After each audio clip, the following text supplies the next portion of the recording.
just getting over jet lag, so I appreciate being here very early on a Sunday morning. I guess this was really the starting point, this case was really the starting point of me getting into the Kennedy assassinations with my film RFK Must Die in 2008 on the 40th anniversary of that killing, and also my book Who Killed Bobby, which came out the same year. And I kind of re-entered the case. Well, I mean, I've been campaigning with a small group to reopen the case for ever since I did that kind of book. But I kind of did some new research on the case earlier this year because Sirhan has a parole hearing every 5 years, and it rolled around in February 2016. So I decided that I had a lot of archive material that I'd basically gathered during my kind of research period since the book and film that I wanted to put out there and make it public in support of a campaign to try and release Sirhan, however difficult that challenge might be. So what I did was I did a 3-week online campaign in the lead up to the parole hearing itself, and that's located at sirhanbsirhan.com. So some of the materials generated, which I'll talk about in my presentation. But before I do that, I realized that this is mainly a JFK conference, and that some of you might not be up to speed on the Bobby Kennedy case. So what I did was I put together a 7-minute campaign video for that, which I'm going to kick off with this morning, just to get you up to speed on some of the key things, and also to get a sense of who Sirhan was back in 1968 and who he is recently. So the most recent video we'll see of him is from 2011, because when I went back to try and cover the parole hearing in 2016, I found out that video and audio recording of his parole hearings are now been banned. So we can no longer see him in video, audio. The only image we have of him, possibly from here on out, is a mugshot, which says, all that needs to be said of the parole system in California, and we're just missing.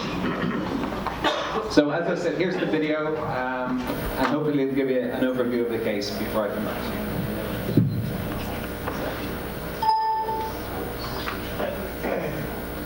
Sirhan, this is a question that I think the doctors asked you several times. If you had 3 wishes now, what would they be? I wish that Senator Kennedy was still alive.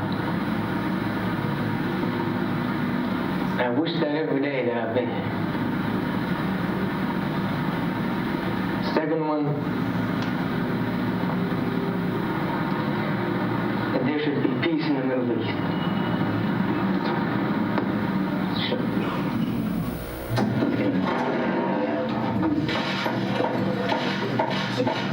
How you doing, Mr. Sirhan? Good afternoon, Tony. Your seat right there.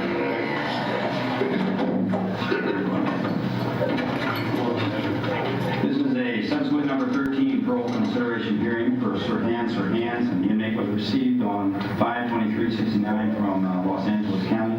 The inmate received a term originally of the death sentence, which was reduced in August 16, 1971 to life with the possibility of parole. The victim of the homicide was the Senator Robert Kennedy, Kennedy.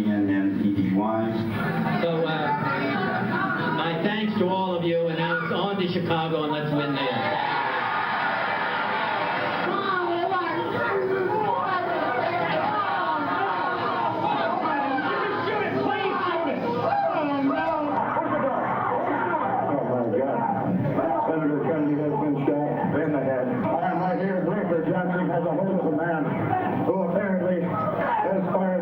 He still has the gun. The gun is pointed at me at this moment. I hope they can get the gun out of his hand. They have the gun away from the man. Dr. Noguchi, were you able to determine how far the gun muzzle was from Senator Kennedy's head? One gunshot wound was found behind the right ear.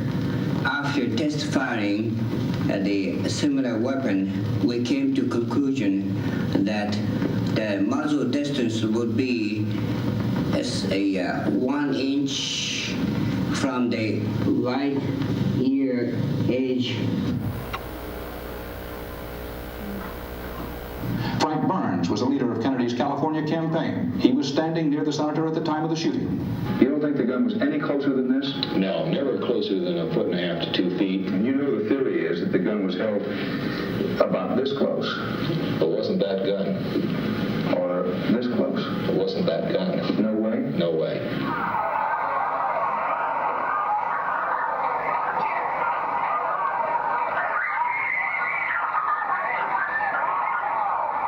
The capacity of Sirhan's gun was 8 shots. He did not have time to reload. And so anything more than 8 shots proves there had to be a second gun firing within that kitchen pantry, period. Sirhan could not have shot Robert Kennedy. It certainly could not have fired the fatal bullet. So what does that mean? It means that Sirhan was convicted for a crime, which he did not commit. So it is the responsibility of the judicial system, the criminal justice system, to rectify that error. My name is Sirhan Sirhan. 17 days from today, I will be 67 years old.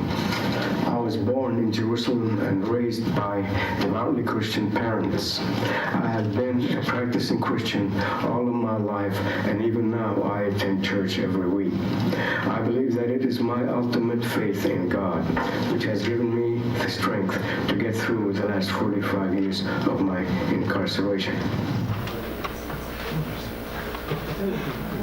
My eyes were full of tears, and he looked at me, his eyes were full of tears. And he said, Mom, I know now this time you're never going to believe me, but I'm telling you the truth, that I don't remember I killed Senator Robert Kennedy. I don't remember.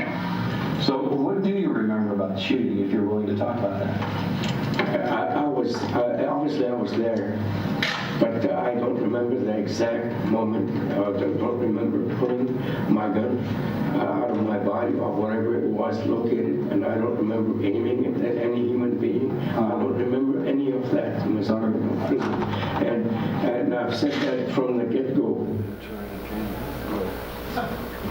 Let me end tonight with Bobby Kennedy, the hero we lost 45 years ago tonight. He was shot by a Palestinian angry at Kennedy's pro-Israeli campaign appeal. Sirhan Sirhan was, if you think about it, an early case of Mideast terrorism directed at the United States.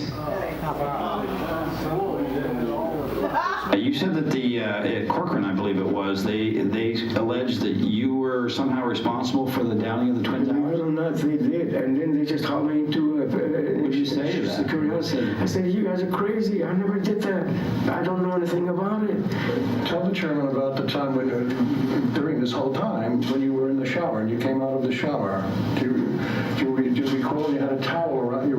Oh yeah, I go into the shower and I want to walk to my cell, and I put my towel on top of my head and just have it there on my head, and I walk to my cell and have the officer open the door, so I can finish drying my body, and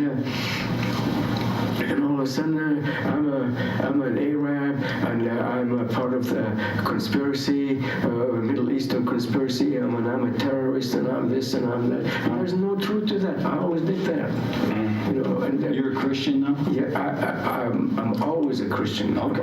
I was born a Christian. Did you have a Quran with you at some point? Wasn't there some evidence found in a Quran? I have a Quran, and I have a Bible, and I have other religious books from other faiths. But your faith Quran is Christian. It's Christian. I have a Bible in Arabic for that matter, and I have the Quran. The Quran that I use it helps me when I read it. It helps me keep my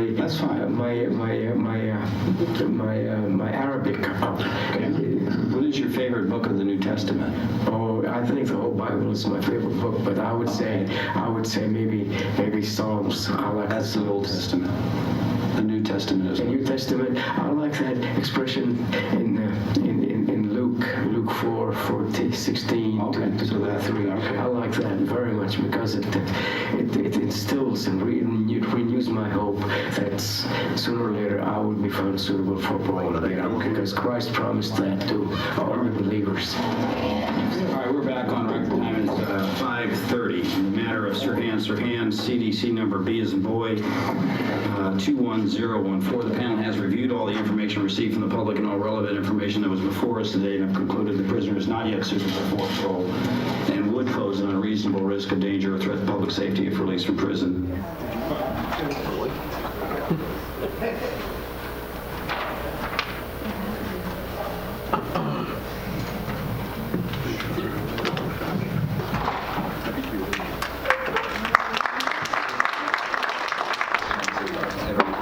getting justice in his case. So I just want to go through his case with you. So that's the title of the presentation. Okay, my clicker is working. Good. Also draw attention to the fact that today is Bobby Kennedy's 91st birthday. It would have been Bobby Kennedy's 91st birthday. And again, one of his oft-quoted statements during his campaign: to tame the savages of man and make gentle the life of the world. And we're a long way from that, So obviously we lost a huge amount during that '68 campaign. Thank you. So just the state of the case. I guess after being involved in it for so long, my key feeling about it is that I'm interested in research, not just for the sake of it, but for the sake of building a case. And even though it's a long shot, trying to get him out of prison and trying to get justice in the case, which is also a position shared by Paul Schrade, who was walking behind Bobby Kennedy that night and was actually shot in the head by Sirhan in all probability. And again, he seeks justice for Bobby Kennedy and justice for Sirhan. So I'm going to present what I think are the strongest elements of the evidence that you've got some insight into from the video there, and just give you a kind of a state of the case as I see it this morning. So Sirhan is now 72 years old, so he spent 2/3 of his life in prison. He was 24 years old at the time of the shooting itself. In 1975, due to quite progressive prison authorities and a prison regime in California, he was actually granted a parole date of 1986, which was then brought forward for good behavior to 1984. And then as part of a campaign to become Attorney General in 1981, there was a 10-day rescission hearing held in 1982 where his parole date was rescinded. And basically, there's been very little way back for him since then. But essentially, up to that point in '82, what was fascinated me about going through it in this campaign for the parole hearing was getting, through a Freedom of Information request, all of the progress reports for his behavior in prison, the 10-day rescission, the transcripts of the 10-day rescission parole hearings, and then all transcripts for the parole hearing sessions that have taken place since then, and they're very eye-opening in terms of shining a light on what's happened to Sirhan since '68 and '69 when his trial took place, and how he really has been an exemplary prisoner, despite lots of provocation from his fellow prisoners and also from the guards and the prison system. As he struggled, obviously, to remember anything about the shooting, and also to come to terms with, being labelled the first Arab terrorist and being labelled the lone gunman in the case. He's been denied parole since 14 times since then, the last in February this year, and I'll come to that later. And he's consistently stated he has no memory of the shooting, as his mother said there in the video, and as he's really said from day one. So we'll go into that as well. I mean, basically, Dr. Dan Brown is the latest psychologist who's worked with him. Since 2008, he's spent over 100 hours over several, I guess probably a dozen sessions, visiting him in the various prisons where Sirhan's been since that time, trying to recover his memory, and through regression to take him back to that night and to try and reenact the shooting and get clues as to potential conspirators who may have set him up for this, and to try and jog his memory in some way. So this is an early mugshot. This was actually, you can see on it, it's called John Doe number 1. So this was taken literally hours after the shooting, when Sirhan would still not tell investigators or police officers who had him in custody his name, and really had no idea where he was or why he was there. And that's borne out by audio. We have pretty much audio of the whole time he was in custody up to his arraignment at 7 o'clock that morning. The shooting took place at around 12:16, just after midnight.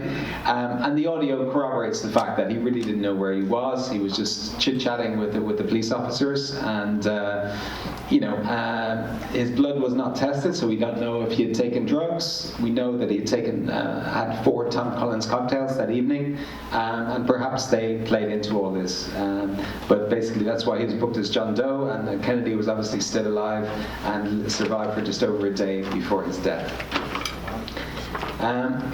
So I think the key evidence, for me anyway, to present in terms of overturning his conviction are the two firing positions that we're somewhat acquainted with so far after William's speech and the video.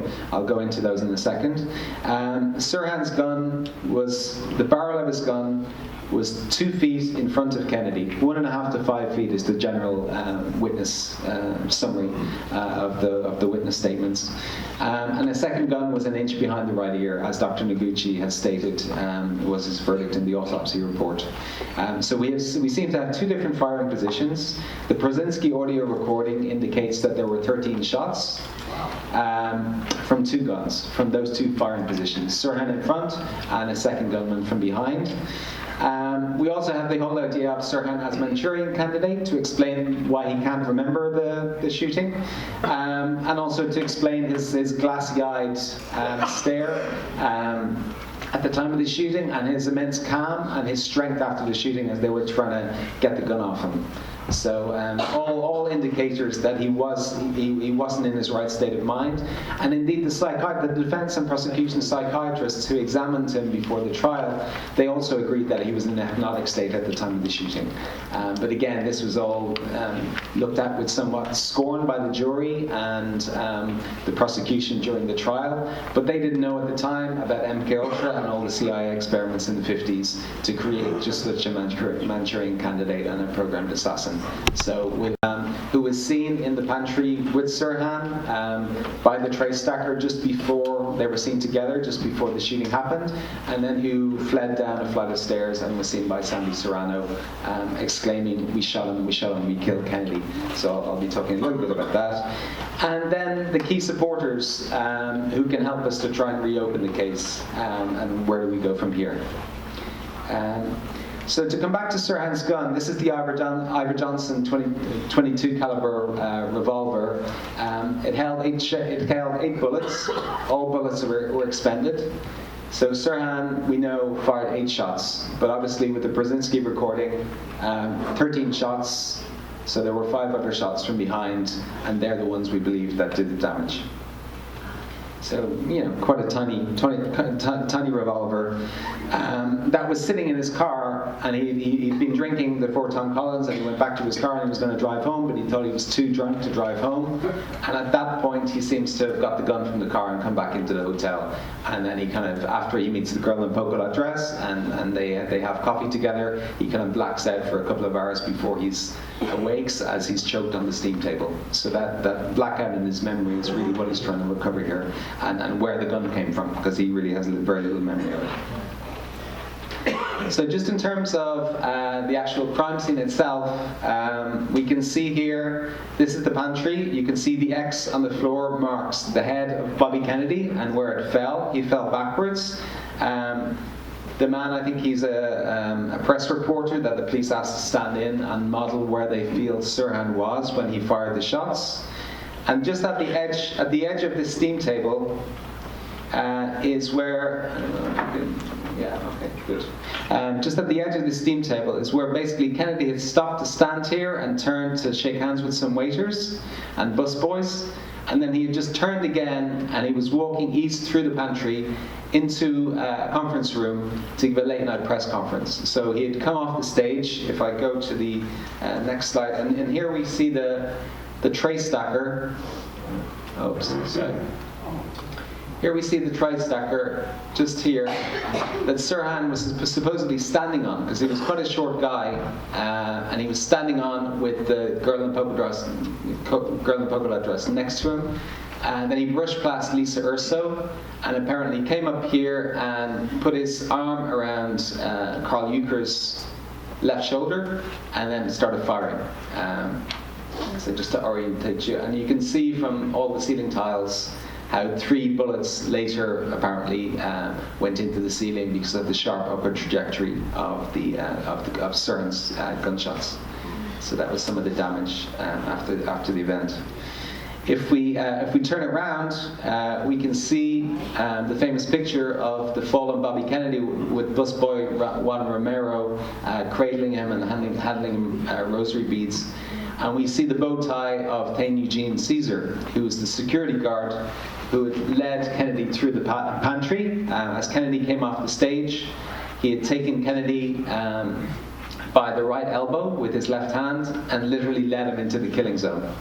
And as Kennedy fell, it seems Tame Eugene Caesar also fell, and he lost his bow tie, which gives us a lasting testimony to where he was at the moment of the gunshots, right in the position described in the autopsy. So he really, over the years, he's been suspect number one in terms of the second gunman. Okay. Is he still alive? He is. I mean, he's supposedly in the Philippines. And he's a very tight relationship with Dan Moldea, who's a very contested figure in the case. He thought Caesar was the second gunman, and then he did a complete U-turn and is now basically Caesar's agent. When I approached Caesar through Moldea for an interview at the time I did my film and my book, I was quoted a figure of $50,000 for him to speak to me, and that would go through Moldea, who was supposedly an objective author in the case. So just and Moldea is actually the godfather for some of Caesar's kids. So how twisted is that? So this is moving on to Paul Schrade. Then this is Bobby Kennedy, and this is Paul Schrade standing next to him on the stage, just moments before the shooting occurred. This is the beginning of Kennedy's speech, just shortly after midnight. And then this is the two of them in the pantry. So you see Kennedy's head and the blood pooling by his right ear, and then you see the shoe of Paul Schrade. So you can see how close they were together. Paul Schrade believes he was walking 6 to 8 feet behind Paul Schrade when the shooting happened. And actually, we believe that the first shot actually hit Paul Schrade in the head. It didn't kill him, it was just a flesh wound, and he survived to kind of campaign on Bobby Kennedy and Sirhan's behalf. But you can see the proximity of the two of them in the pantry, and there Paul Schrade is lying on the floor with the gunshot, the scalp wound that I've just mentioned. And again, you can see here the X where Paul Schrade's head was and where Bobby Kennedy's was in terms of their... So it seems that Sirhan started firing. Paul Schrade, 6'3", 6'4". Obviously, Bobby Kennedy kind of got out of the way and missed the first shot. It hit Paul Schrade in the head.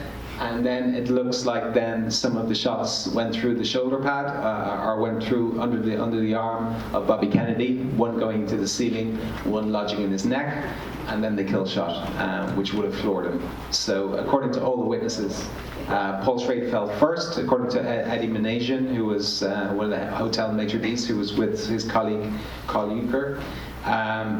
Schrade fell first, then Kennedy fell. And obviously the kill shot an inch behind the right ear would have floored anybody. So, that gives you an idea of the sequence of the shots. So we turn around then and we look at the swinging doors on the west side of the pantry. This is the direction that Kennedy came off stage, and he walked through the swinging doors, walked into the pantry towards these steam tables that we've been talking about. And then you can just see here, there's a center divider in the middle of the swing doors where they found 2 bullet holes, and where FBI agent Bill Bailey was there in the hours after the shooting, and he actually saw bullet holes lodged in those holes, which again indicates that there were more bullets fired in that pantry that Sirhan's gun could have held. So if we move on, just sticking with Paul Schrade. Apparently, according to Dwayne Wolfer, who's the slightly larger man in front of Thomas Noguchi there in the photograph, both of them went back to the crime scene, and we're trying to use the findings of the autopsy report to kind of figure out exactly what had happened and which bullet went where. You can see the sharp upward angle of the 2 shots that impacted on Kennedy's body and went through the shoulder, under his arm and through his shoulder. One was lost in the ceiling space, and one went clean through his jacket and also had that sharp upward trajectory.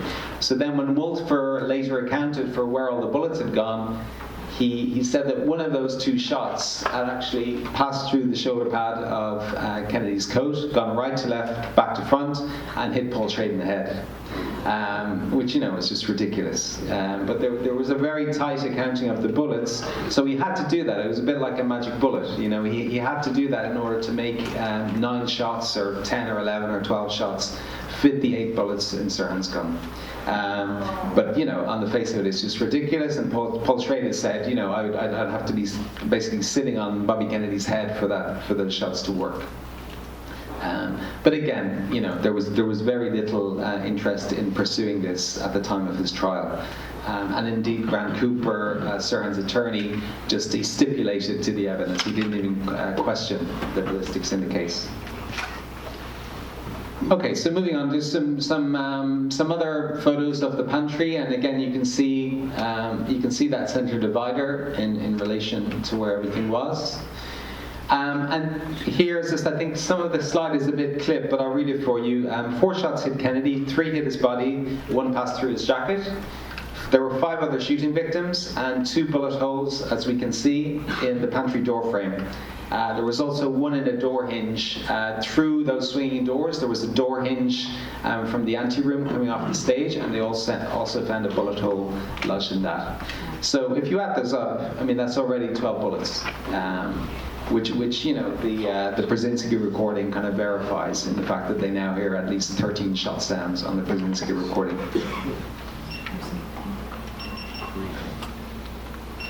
So yeah, I mean, the Brzezinski recording, I think it's been a great boost for the case. It came along pretty much around the time of my book and around the time of my film. There was a great documentary on Discovery Times channel that went in detail through Phil Van Praag's key findings, and then I made an epilogue to my film where I went and met Phil, and he went through his key findings with me. And this is basically him mapping the audio on the recording. It's the only known recording of the gunshots. It was pretty much ignored by the LAPD and the FBI at the time, but subsequently it was rediscovered by CNN reporter Brad Johnson. He found Phil Van Praag, asked him to analyze it, and his key findings after months of work analyzing the recording, which obviously, as you've heard, isn't a particularly clear recording, were that there were 13 shot sounds and 2 double shots, which means that there were 2 shots that happened so close together they couldn't have been fired from the same gun. I mean, literally there was less than a second between them, which more evidence there were 2 guns fired that night. And also when he analyzed the frequencies of the gunshots, he was able to group them. So the frequencies of 8 of the shots matched, and the frequencies of 5 of the shots matched. And he did some test firing with a model of a gun very similar to Sirhan's and very similar to Payne Eugene Caesar's. And with those independent tests, he was able to match those frequencies and basically group the 8 shots coming in front of Kennedy and the 5 shots from behind. So he's able to map out exactly what he had suspected in terms of his working hypothesis, that indeed the fatal shot came from behind and Sirhan was in front. And actually, while he felled 5 bystanders, he wasn't responsible for the fatal shot that killed Kennedy. So here we have Sirhan, one of the more famous shots of him just after his arrest in the pantry, and you can see there he's wild-eyed and really has very little idea where he is or what's happened, which is borne out if you listen to the audio of him in custody, which is on the website I mentioned, sirhanbsirhan.com. I put it all up there during the earlier campaign this year. He really is out of it. He doesn't know where he is. The lingering effects of the 4 Tom Collins. And obviously he'd blacked out and he couldn't remember the moments leading up to the shooting until he was actually choked on the steam table and almost killed. And people were shouting, "Let's not have another Oswald," They wanted justice in the case. So some of the key, post-crime evidence of Manchurian Candidate are the psychiatric recordings of Sirhan reenacting the shooting in trance. So it was a very unusual case in the sense that the defense allowed the prosecution psychiatrist to also examine the key suspect. So the defense and prosecution psychiatrists got together. They had several sessions in Sirhan's cell leading up to the trial, and some of that was, all of that was recorded on audio. So it's just an incredible recording of Sirhan being put under hypnosis and reenacting the shooting and really having no memory of some of the key details.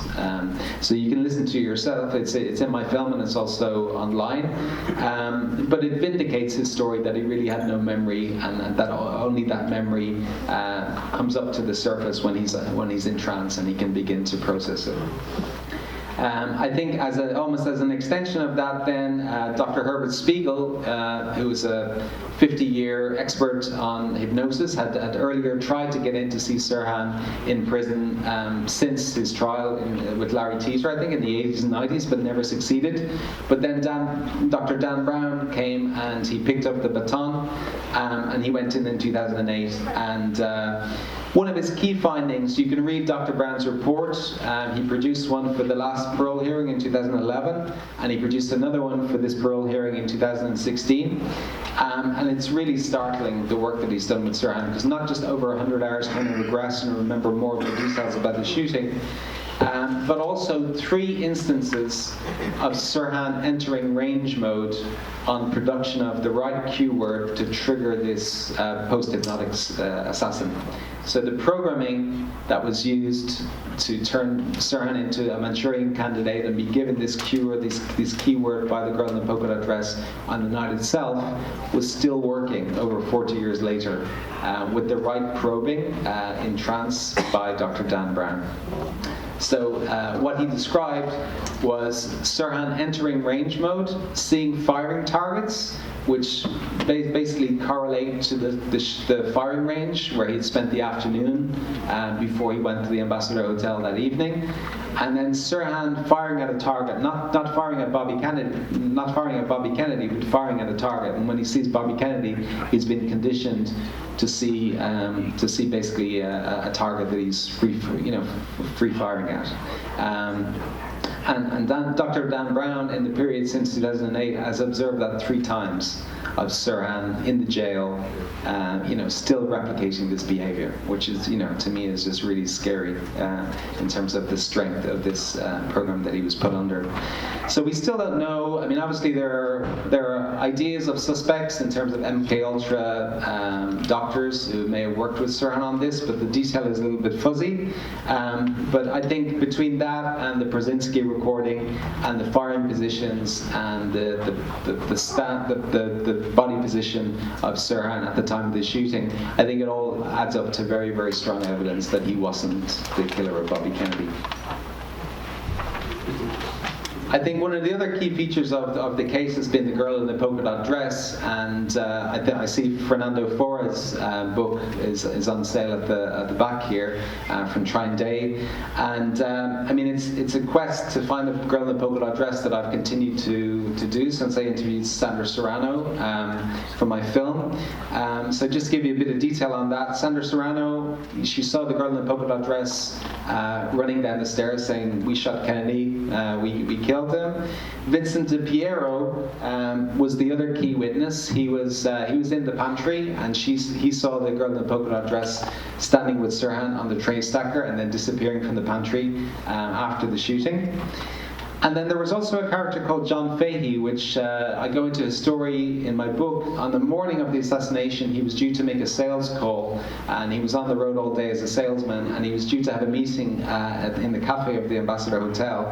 And he met a very strange woman who later called herself Gilderdine Oppenheimer, and took her. He basically took her. He took her out with him on his sales calls that day, and she told him basically that they were being followed, that she was afraid they were going to kill her, and that she was with the group who were going to take care of Kennedy at the hotel that night. And she tried to get him to accompany him to the hotel, but he said, "No, I have to go home to my wife." But in retrospect, after what happened at the hotel that night, he began to tell the police and tell reporter Fernando Fara and tell the FBI his story. And it's a very strange story with some very strange connections. She said that she had just come from New York, that she had been, I think, flown in from Aqaba or from the Middle East, and that she had just met with Mrs. Chenault. Anna Chenault, as we know, later in 1968, was the person who kept the South Vietnamese away from the Paris peace talks and away from the boost that would have maybe kept the Democrats and Hubert Humphrey in power. Instead, they delayed their involvement in the Paris peace talks, and Nixon won a very, very tight election. So I had a very interesting experience earlier in the year where I met Fernando Fora in Washington, D.C., and we went to the Watergate complex where Madame Chenault's penthouse apartment, still is. This is where she entertained Nixon and all his cronies in the late 60s, just to basically confront her and say, did you know this girl? She claimed to have met you 3 days before the assassination. And, she's 91 years old, and she wasn't very forthcoming, and I'm not too sure there's very much there, to be honest. But the girl did say that she was going to get out of, after the shooting and her complicity in the shooting, she was going to leave the States through San Francisco on a military plane with CAT, which is Civil Air Transport, which is a precursor to the Flying Tiger Line, which Madame Chennault was a vice president of, and which can be traced back to Air America and Civil Air Transport going, basically they were some of the airlines that the CIA used in Southeast Asia at the time. So very intriguing connections that Fernando Fara tries to follow up in his book, and that I tried to get at by meeting Anna Chennault earlier in the year. So this is Anna Chennault here. You can see her with Kennedy, who appointed her as a special advisor to some sort of cultural committee in the early 60s. And then she was very tight to Nixon and Kissinger. She raised over $250,000 for Nixon's 68 campaign. So an intriguing figure, but one of the difficult things about this case is you get these fascinating, tantalizing leads, but you can't quite, get the hard evidence to really pin them down any further. So the SirhanBSirhan.com website that I mentioned, just to list some of the materials you can find on there if you want to go up there. It's the audio of Sirhan's first hours in custody, the audio of him reenacting the shooting under hypnosis, the jail logs of Sirhan's first year in custody, which I found absolutely fascinating, were only released about 5 years ago, transcripts of all the different parole hearings, video of his previous parole hearings, various articles that I did on the 2016 parole hearing, and the media ban. So this is just some photos of Sirhan with his first attorney. Then this is a very rare photograph that I just found earlier in this year of Sirhan in his jail cell in August '68. This had never been seen before. And then this is a book, again it's kind of clipped off a little bit, but this is a book an ebook that I did earlier in the year around this campaign called In Jail with Sirhan Sirhan. So what had happened was all the sheriff's files were released in 2011. There was some 10 rolls of microfilm. And so part of those were the sheriff's deputy statements, where basically every day they were told, write down what Sirhan's doing, what he's eating, any strange behavior, and what he says. Just maybe some of this material can be used at the trial.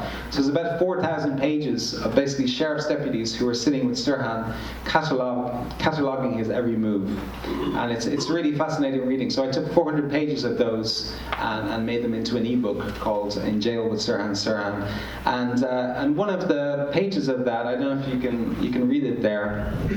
It's actually taken a day after he did the key reenactment of the shooting with the psychiatrist.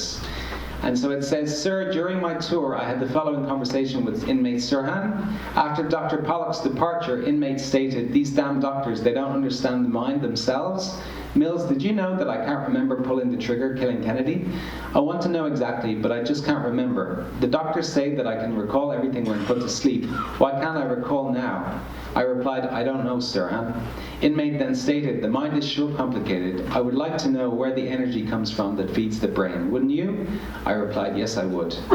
And so it kind of verifies where he was at, basically, in 20s. Got commuted to a life sentence. I'm just going to skip on down here. So this is him actually being committed to his sentence, May 23rd, 1969, and this is him now. So these are some of the most recent mugshots just prior to his 2016 parole hearing, and these are some AP photos from the hearing itself. So you can see what he's like now with one of his lead attorneys, Bill Pepper. And just a very calm, thoughtful, well-educated guy who got a college degree during the 70s, during his imprisonment, and is very well-read and very open-minded. And obviously now, I think I lost my microphone. And obviously now he has the trust of Paul Schrade, because I think one of the key things here is that is that after many years, Paul Schrade felt almost embarrassed to turn up at his parole hearing this year, because for a long time he was associated closely with the Kennedy family. He didn't want to get muddied up in Sirhan's case.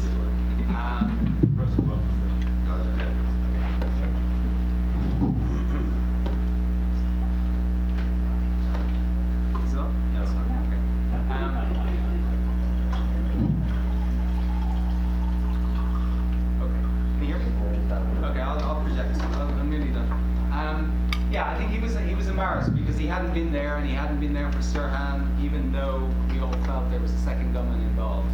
So it was a very personal and emotional public statement by Paul Schrade, both at the hearing, which, as we know, they wouldn't allow video, they wouldn't allow audio.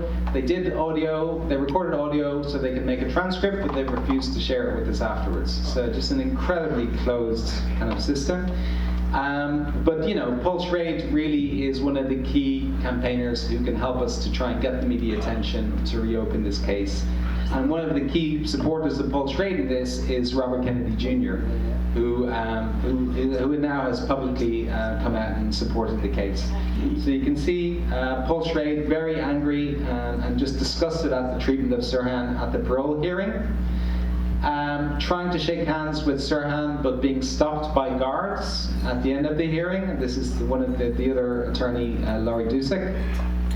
And then Sirhan, pondering his faith, and obviously, with seemingly little hope of parole. I mean, he would be, one of the key questions about parole is this guy still a danger to society? And you've seen, it's just ridiculous. 72-year-old with valley fever in 2011 in the clip that we saw, he would probably be deported as an illegal alien because his visa is up.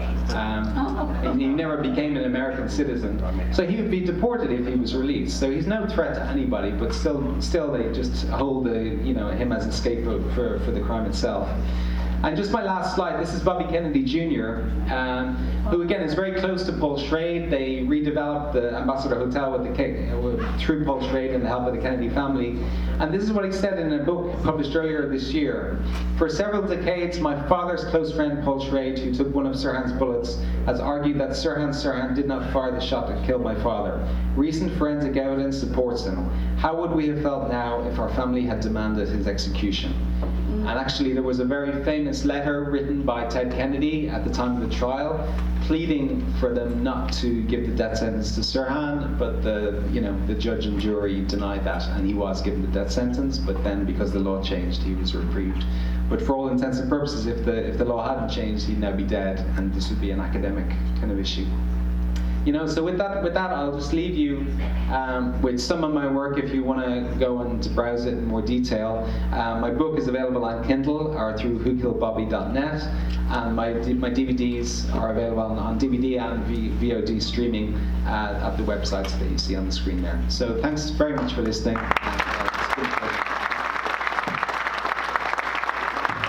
Ladies and gentlemen, Shane O'Sullivan.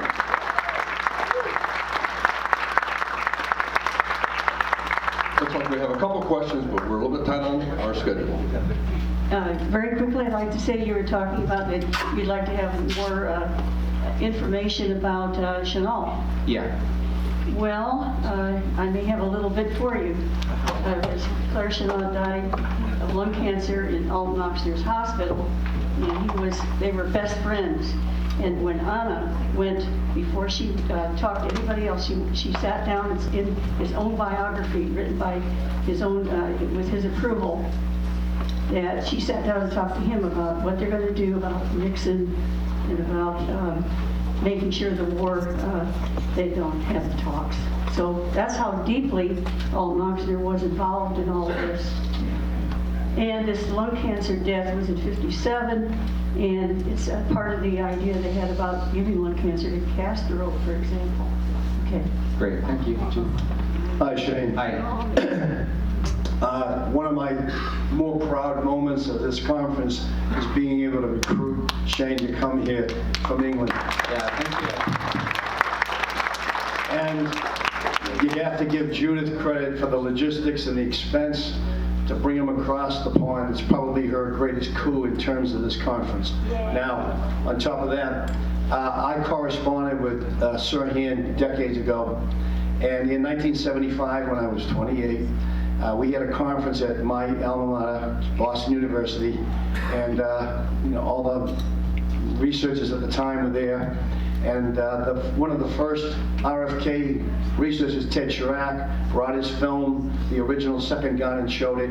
But he also brought in a small film. And in the film, Bobby Kennedy, if I recall it correctly, it's been 40 years, he was up at the podium, and there was a dark-skinned man in front, and he was staring out at the audience, very sincere, very, focused, very serious. Everybody else was celebrating, and he took his 3 fingers of his right hand, and 3 times he went like this. 3 times. It was a signal, very clearly. And then Bobby goes off and gets killed. And the film has never surfaced anywhere. And I talked to Phil Melanson, who was my friend who wrote an RFK book. He knew nothing about it. His library archives down there in Massachusetts, they knew nothing about it. I contacted, I sent the material to Sirhan. I sent him pictures of what I thought was the guy. I wasn't quite sure. Sirhan turned that information over to his legal researcher, Rosalind Mangwin, who called me. I sent her the materials. She asked me to send it to Sirhan's brother, Sharif. I did. I never heard from either one of them again, but I sent it. I became friends with Larry Tito, one of Sirhan's lawyers. I gave him the material, and then unfortunately he died. Shane and I were talking about this night. Chirac and Larry Tito did not get along. That film has never been seen. All the pros don't know anything about it. I've talked to James Douglas, who wrote the great JFK book, and it went there. At any rate, it's important that we find it. And one last thing quickly. I'm friends also, email friends with Paul Schrade, and he sent me the transcript of the parole hearing, and you might be able to find it on the internet. And the important thing is he talks about the 13 shots. He calls the parole board venomous. Dr. Pepper talks about 2 shooters. They just keep shutting him down. And the most important thing is the parole hearing was in all the newspapers that he was denied, but that's it. And they mentioned Paul Schrade on going there on his behalf. But all the important information about conspiracy is not in any of the major news outlets, and that's where the mass media has been a disgrace. Thank you very much, sir. No, great job. And thanks for suggesting being here.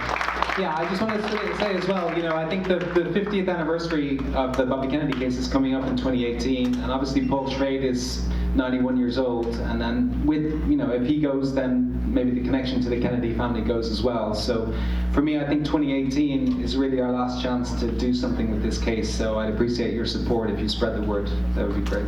Yeah.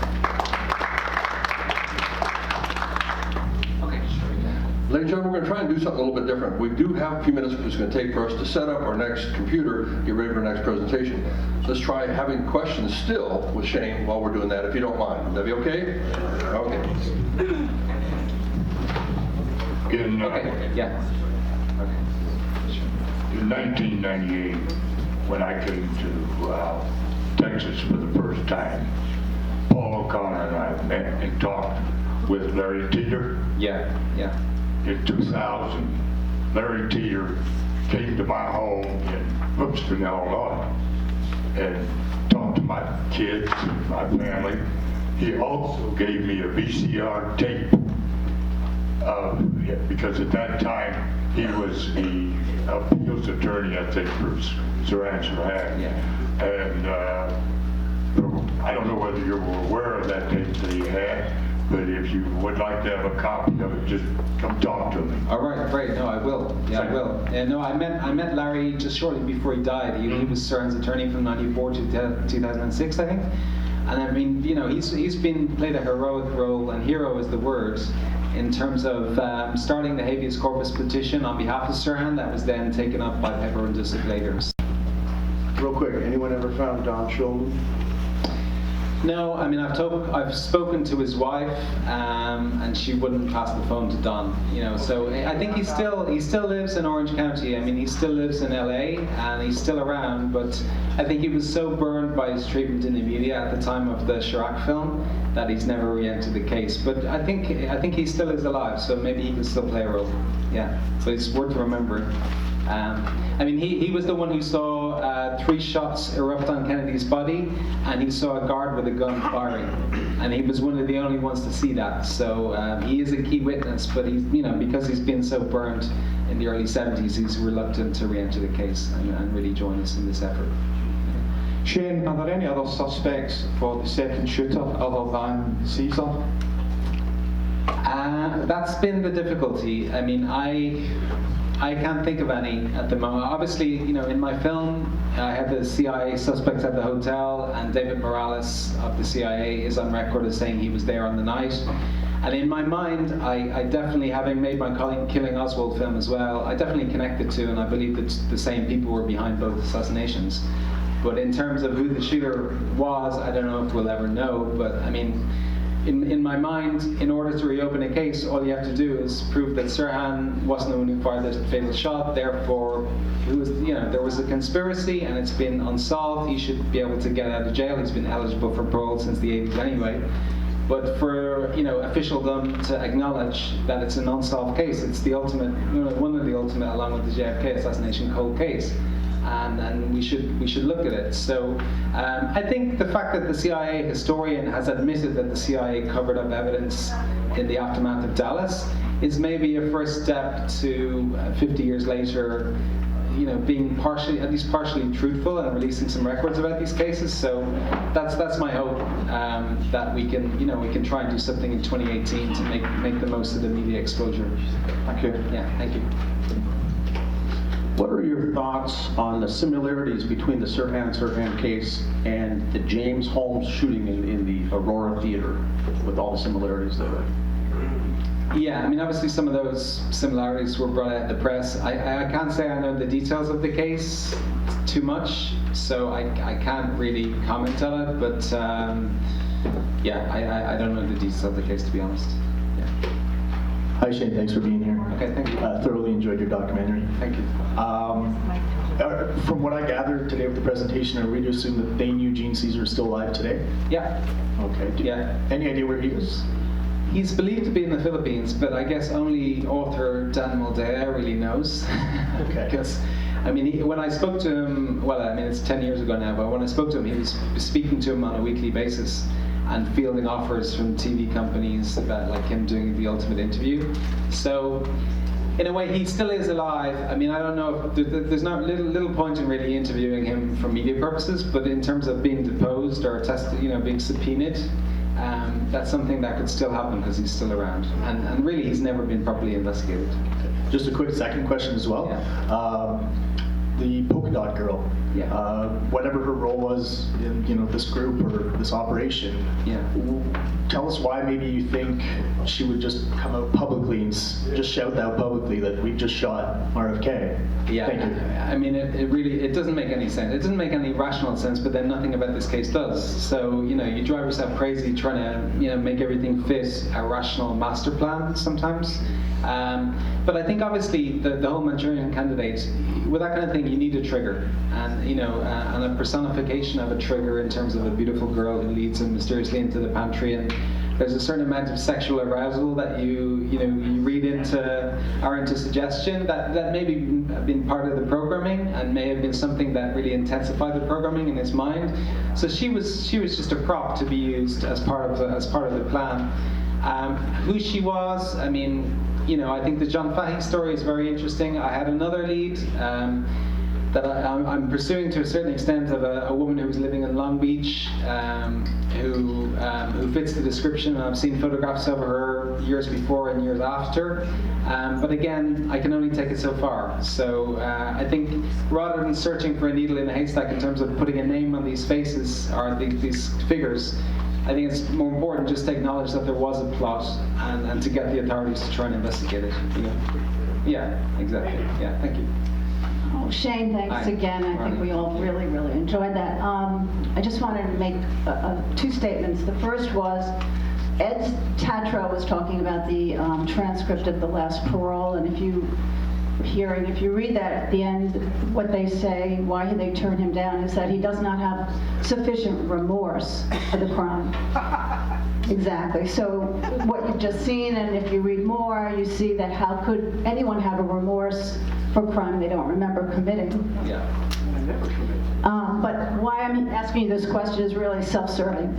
The girl in the polka dot dress. So with my co-writer and I, we are putting a play together that hopefully will launch on the anniversary of the assassination of RFK. We are eagerly seeking anybody's perspective on who that girl might be.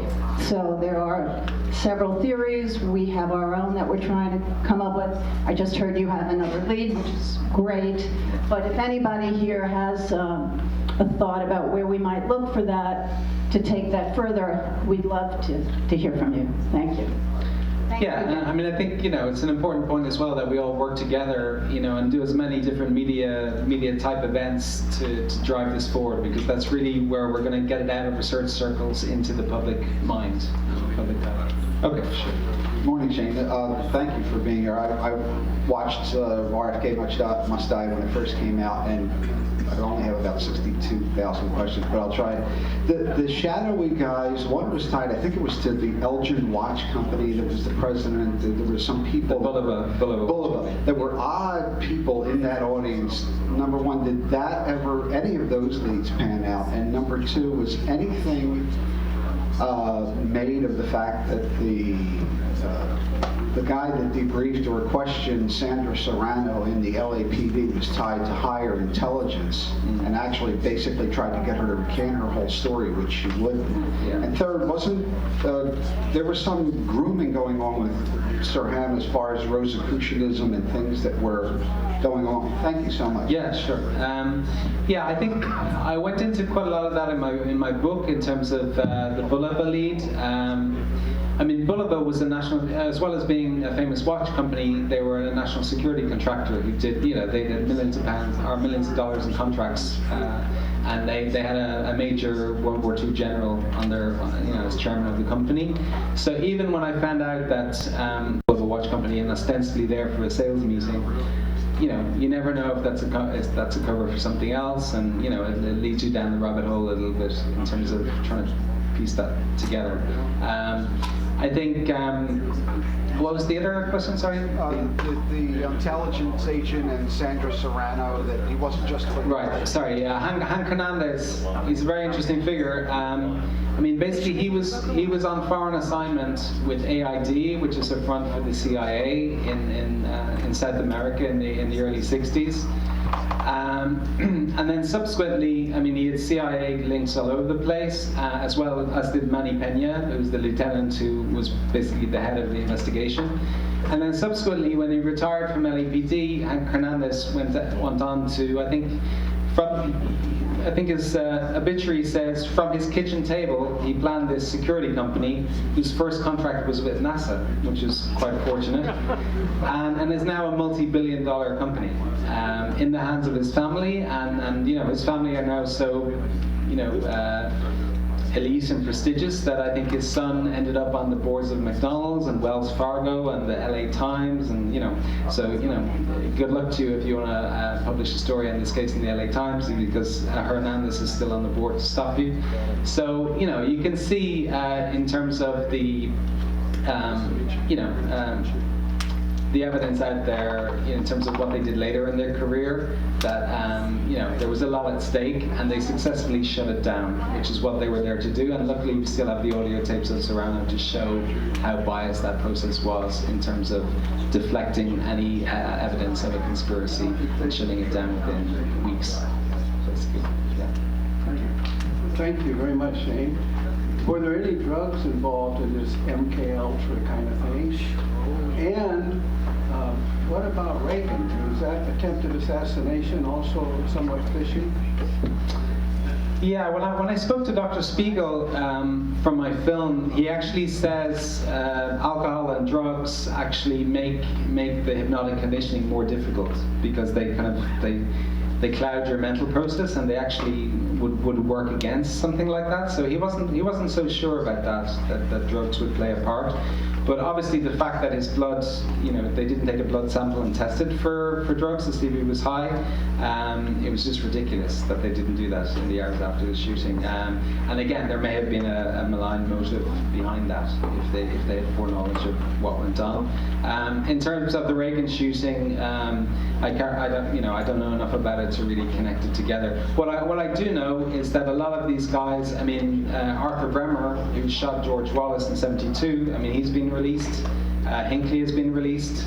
All these guys are getting released, but Sirhan is the last man standing in terms of, the last famous political, so-called political assassin who, is still bearing the burden of all this many years later. So. Yeah. Okay. A couple of brief questions. Unfortunately, we're beyond time. We're way over time. You're beyond time for court brief. Yes, we are way over. Okay. Well, thanks very much. Appreciate it. Taylor Sullivan.